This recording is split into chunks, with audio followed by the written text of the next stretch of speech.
So hey guys, Vinay this side. जो हमारा ये क्लासेस चल रही हैं, इस क्लासेस में हम आपको प्रैक्टिस करा रहे हैं। ये भी हमारा प्रीवियस ईयर पेपर है डी ट्रिपल एस बी का, वो हम सॉल्व करने जा रहे हैं, ठीक है ना।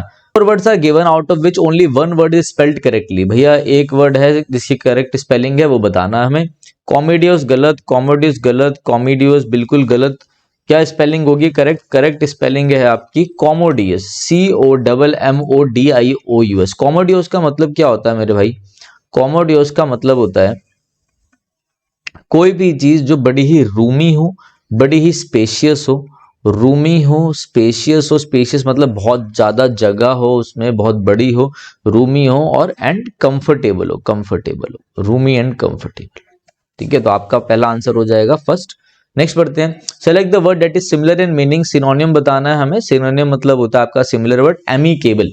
एमिकेबल तो मैं भाई कई बार बता चुका हूं। एमिकेबल का मतलब होता है एमिएबल। अब सर ये एमिकेबल का मतलब क्या है? सी हटा दो, एमिएबल भी एक वर्ड होता है, नया वर्ड बन जाएगा AMIABLE। एमिएबल इसका मतलब होता है friendly and pleasant in nature, दोस्ताना जिसे हम बोलते हैं। ठीक है, तो एमिएबल हो गया। ये बंदा ही बड़ा कॉर्डियल होता है, कॉर्डियल, CORDIAL, कॉर्डियल होता है। इसके लिए ए से एमिएबल वाले तीन वर्ड याद रखो। एमिकेबल, एमिएबल और एफेबल, AFFABLE। इसका मतलब भी क्या होता है मेरा भाई? इसका मतलब भी होता है फ्रेंडली। तो friendly and present cordial CORDIAL। एक होता है कॉन्जिनाइल, CONGINAL, कॉन्जिनाइल। ये इन सारे वर्ड जो मैंने आपके लिए लिखे हैं, इन सब का मतलब है दोस्ताना, फ्रेंडली। ठीक है, तो रेडिकल, रेडिकल मतलब होता है क्रांतिकारी। ठीक है ना, तो ये तो नहीं होगा। सिनोनिम बताना। कॉर्डियल आपका करेक्ट आंसर है। फेरोशियस मतलब होता है जो बड़े ही गुस्से में रहता है, एग्रेसिव रहता है। फेरोशियस डॉग बड़ा ही एग्रेसिव डॉग है, गुस्से में रहता है। हॉस्टाइल मतलब दुश्मन। ठीक है, हॉस्टाइल, हॉस्टिलिटी मतलब दुश्मनी, हॉस्टाइल मतलब दुश्मन। वैसे एनिमिटी मतलब भी दुश्मनी। तो आपका करेक्ट आंसर हो गया सेकंड। नेक्स्ट बढ़ते हैं हम।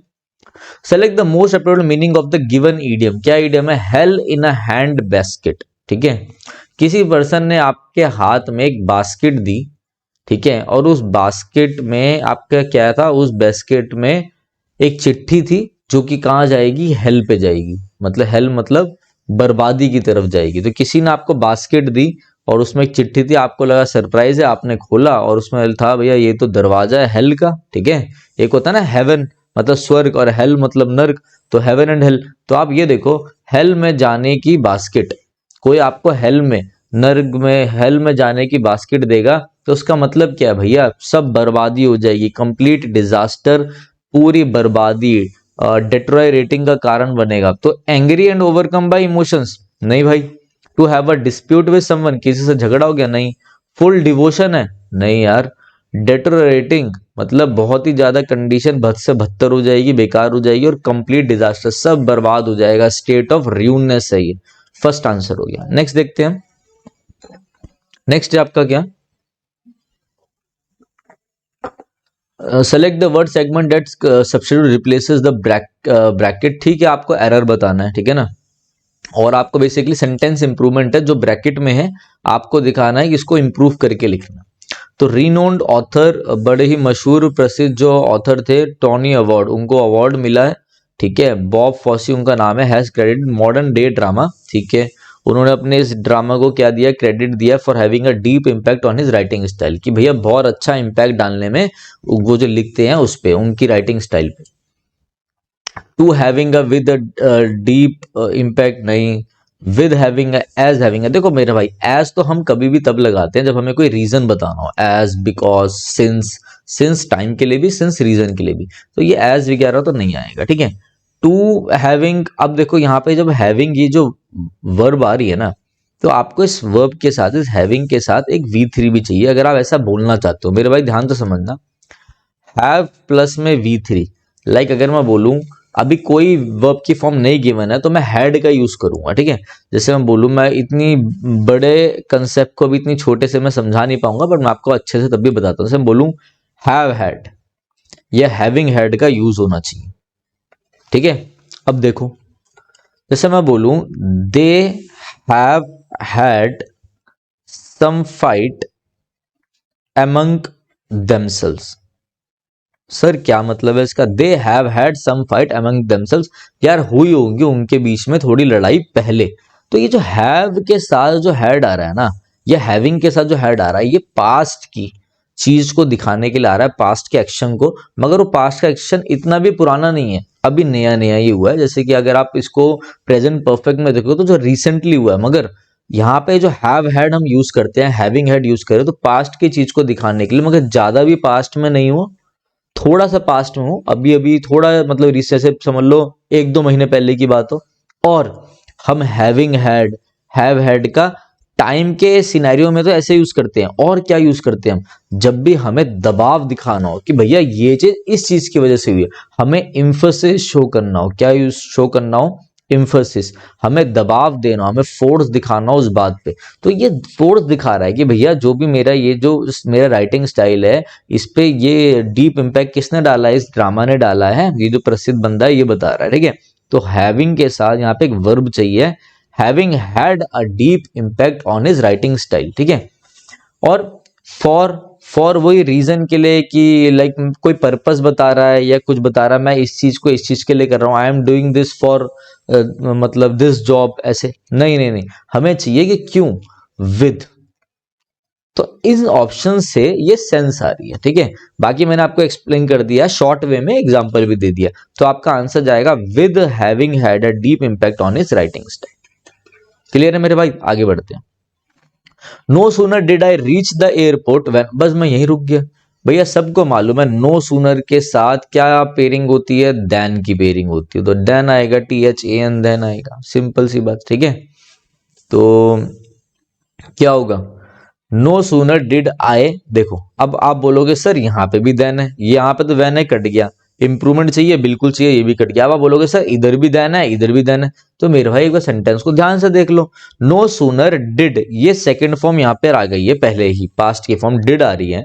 जब हम डू का डिड यहाँ पे पहले ही बना चुके हैं इन्वर्जन में, तो डिड के बाद जो सब्जेक्ट आ रहा है, जब हम सेकंड फॉर्म यहाँ पे यूज कर चुके हैं, तो यहाँ तो हमें वर्ब की फर्स्ट फॉर्म ही लानी चाहिए। कई बच्चे से ऐसे भी रट लेते हैं, did plus subject plus V1 ऐसे देख लेते हैं, तो ऐसे देख लो आप, ठीक है। तो यहाँ पे क्या होगा? Did subject plus V1, reach आ जाएगा, रीच, ठीक है। आगे बढ़ते हैं हम। Fill in the blanks with the most appropriate choice, एक मिनट, तो इसका आंसर आपका क्या हो जाएगा? सॉरी एक मिनट रुकिए, इसका आंसर आपका हो जाएगा डिड, यहाँ पे रीच होना चाहिए, तो ये भी कट गया, आपका आंसर होगा no sooner did I reach the airport, ठीक है। यहाँ पे भी ध्यान आ रहा है, ठीक है ना। डिड यहाँ पे डू का डिड बना चुके, उससे सब्जेक्ट के साथ सीधा V1 का यूज होगा, ठीक है। फोर्थ आंसर है। नेक्स्ट बढ़ते हैं। It was dash that everyone understood the rule so that this would not happen again.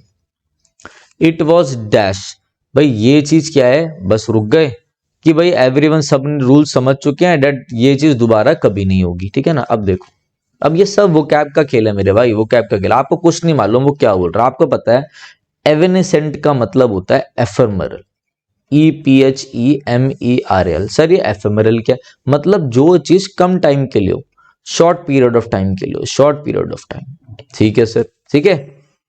Imperative का मतलब है जो चीज बहुत ही इंपॉर्टेंट हो, एसेंशियल हो, बहुत ही जरूरी हो, इंपॉर्टेंट हो, सही है।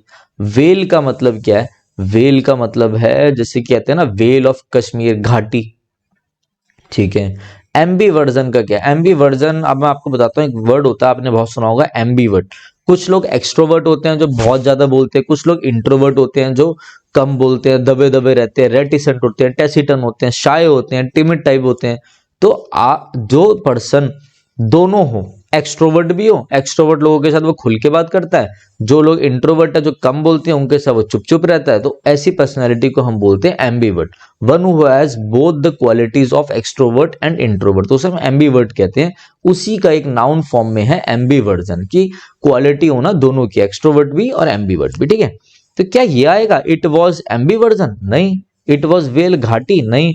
It was short period? नहीं। वो कहता है इट वॉज इंपॉर्टेंट, बहुत जरूरी था, तो इट वॉज इंपेरेटिव आंसर हो गया। अगर आपको ये मीनिंग भी नहीं मालूम ना क्या है, तो आप तो ऑप्शन में से आंसर निकाल लिया आपने, बस आपकी वोकैब अच्छी होनी चाहिए। तो नेक्स्ट है आपका क्या? नेक्स्ट आ जाता है मेरे भाई आपका PQRS, जिसमें सब बच्चों को दिक्कत रहती है। चलो PQRS भी समझते हैं। of a wife charged with adultery, circumspection and caution for fear of collusion between may be treated with the parties to a suit। भाई एक बार सारा पढ़ लो हमेशा। जब मैंने ये पढ़ा तो मुझे पता चला कि कुछ बात हुई है, कोर्ट कचेरी वाली बातें हैं। वाइफ को चार्ज किया गया है एडल्ट्री के केस में। एडल्ट्री का मतलब होता है एक्स्ट्रा मैरिटल अफेयर जब हो, तो उस चीज को कॉल्यूजन टकराव में देख रहा है, डर होना चाहिए, ऐसा कुछ था। बस मेरे को इतना ही समझ में आया बस। तो मतलब मुझे पता है कोर्ट में कुछ बात है और आपका हमारा क्या हो रहा है यहाँ पर एक लाइन मिसिंग है, सॉरी। इन डाइवोर्स, देखो यहां पर है ये, इन डाइवोर्स लॉ द कन्फेशन, ठीक है, ये लाइन यहां पर है। तब भी हमने थोड़ा बहुत निकाल लिया। क्यों निकाल रहा? जब वाइफ चार्ज एडल्ट्री, तो यार ये केस ही तो है। अब वो सीधा सीधा बोल रहा है डाइवोर्स के केस की बात चल रही है, ये लाइन स्टार्टिंग में है, ठीक है। अब देखो मेरे भाई, ध्यान तो समझना बात को। In divorce law the confession, ठीक है। अब क्या आना चाहिए? In divorce law the confession, circumspection and caution. यार कन्फेशन किसका? अगर कोई बंदा अपनी गलती स्वीकार करके बता रहा तो कन्फेस कर रहा है, तो किसका confession? Confession for fear of collusion नहीं। कन्फेशन के बाद सीधा वर्ब लगा दूं, मे बी डिड नहीं। वो कहना चाह रहा है in divorce the confession of a wife का कन्फेशन, वो वाइफ जैसे चार्ज किया गया, वाइफ चार्ज विद एडल्ट्री, जो एडल्ट्री के केस में वाइफ चार्ज विद एडल्ट्री, जो एडल्ट्री के केस में चार्ज थी, ठीक है। अब देखो यहां पर हम देखते हैं हमारा क्या पी बैठ रहा है पहला, ठीक है, चार्ज विद एडल्ट्री। आगे अब ध्यान से समझो मेरे भाई, ये एक नाउन आया, ये आपका आर्टिकल आया, ठीक है, फिर ऑफ आता है, फिर आपका एक नाउन होता है, मतलब बेसिकली ऑफ का प्रेपोजिशनल ऑब्जेक्ट बना। कोई भी नाउन या प्रोनाउन जब प्रेपोजिशन के बाद होता है तो प्रेपोजिशनल ऑब्जेक्ट कहलाता है। चार्ज्ड विद, ये बता रहा है कि वाइफ चार्ज्ड विद प्रेपोजिशन आया, चार्ज के साथ हमेशा विद आता है, ये भी आप ध्यान रखना। चार्ज के साथ हमेशा विद आता है, सरप्राइज के साथ हमेशा एट आता है। चार्ज विद एडल्ट्री, तो ये भी आ रहा है, ठीक है। अब यहाँ पे मेनली वर्ब चाहिए, अभी तक वर्ब नहीं आई है कोई, ठीक है। ये प्रेपोजिशन आया, प्रेपोजिशनल ऑब्जेक्ट आ रहा है, क्या वर्ब चाहिए। तो वर्ब क्या है? सर्कमस्पेक्शन है, नहीं, मे वर्ब है। मे के साथ बी लगाओ तो वर्ब की थर्ड फॉर्म आती है, याद है ना। मोडाल प्लस में V1 आता है, और पैसिव बना रहे हो मोडाल या पहले की बात दिखा रहे हो, बी प्लस में वर्ब की थर्ड फॉर्म आती है, ठीक है। तो भैया पी के बाद सीधा ऐसा आना चाहिए, कहां पर है? पी के बाद ऐसा आना चाहिए। अब यही ऑप्शन मुझे सही लग रहा है, तो एक बार क्यू भी चेक कर लूं।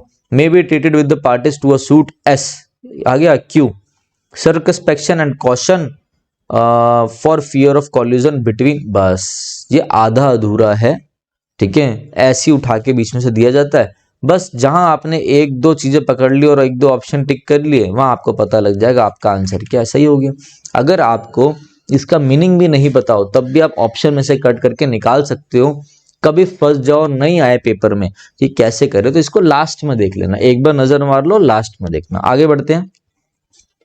4 words are given out of which only 1 word is spelled correctly, ठीक है। मर्सिनरी, ये स्पेलिंग करेक्ट है। मर्सिनरी की स्पेलिंग होती है MERCENARY, मर्सिनरी। मर्सिनरी का मतलब होता है वो लोग जो पैसों के लिए कुछ भी कर देते हैं, ठीक है। जो बाहर से लोग बुलाए जाते हैं और पैसा देके जो किसी का कत्ल कर देते हैं, उनको मर्सिनरी कहते हैं, ठीक है। ये आपका आंसर है। Next, from this wake dash yet gifted writer और author acquired some of his strong feeling for the name. From this wake, wake मतलब है कोई चीज अस्पष्ट है, जो चीज स्पष्ट ना हो, अस्पष्ट हो, कॉमा। अब ऑप्शन देख लेते, डुप्लीसिटी मतलब किसी चीज की कॉपी, ठीक है। कोहेरेंट मतलब कोई चीज बहुत अच्छे से एक्सप्लेन हो, बहुत अच्छे से स्पष्ट हो। जब वो बोल रहा है अस्पष्ट तो उसके साथ कॉमा डाल के स्पष्ट तो मैं लिखूंगा नहीं, तो ये तो कट गया मेरा, ठीक है।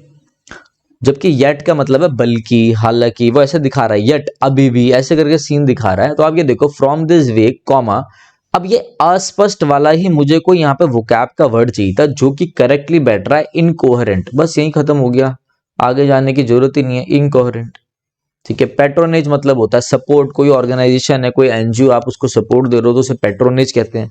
तो फ्रॉम दिस वेक अस्पष्ट कॉमा इनकोहेरेंट मतलब वही, मतलब चीजें एक्सप्लेन नहीं की गई, अस्पष्ट बातें हैं। येट गिफ्टेड राइटर और author acquired some strong feelings for the name, ठीक है। नेक्स्ट पढ़ते हैं।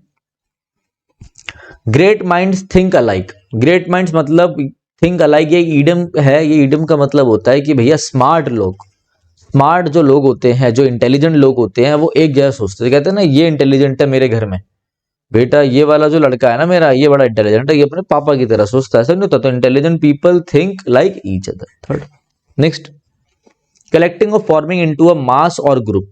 वोकैब है, सारी वोकैब आ गई। आर्काइव मतलब होता है कोई चीज छुपा के रखना, कोई डॉक्यूमेंट्स वगैरह। कॉर्पस का मतलब होता है collection of spoken text, written text, उसको कॉर्पस कहते हैं। कंजक्चर का मतलब होता है कलेक्शन ऑफ सर्कमस्टांसेस, इवेंट्स, बहुत सारे इवेंट्स, उनको कंजक्चर कहते हैं। तो यहाँ पे तो कोई मतलब बैठ ही नहीं रहा, ये तीनों तो बैठ नहीं रहे। एग्लोमरेट मतलब होता है एक साथ आके भीड़ को इकट्ठा कर लेना, कोई चीज पैसा कलेक्ट करना, एग्लोमरेट करना, बेसिकली ग्रुप बनाकर मास में कोई चीज करना, एग्लोमरेट कहलाता है, मिलजुल कर करना। Next, obviously it had been a long time when she had seen or talked to Mr. Kate। obviously यार बहुत लंबा समय हो गया है, तब, when या जब उनकी बात हुई थी। वो तो कहना चाह रहे हैं कि ये लाइन कहना चाहिए कि बहुत लंबा समय हो गया है, तब से उनकी बात नहीं हुई। तो when तो गलत है। when I was doing this thing, जब मैं ये काम कर रहा था, when तो सेंस नहीं है।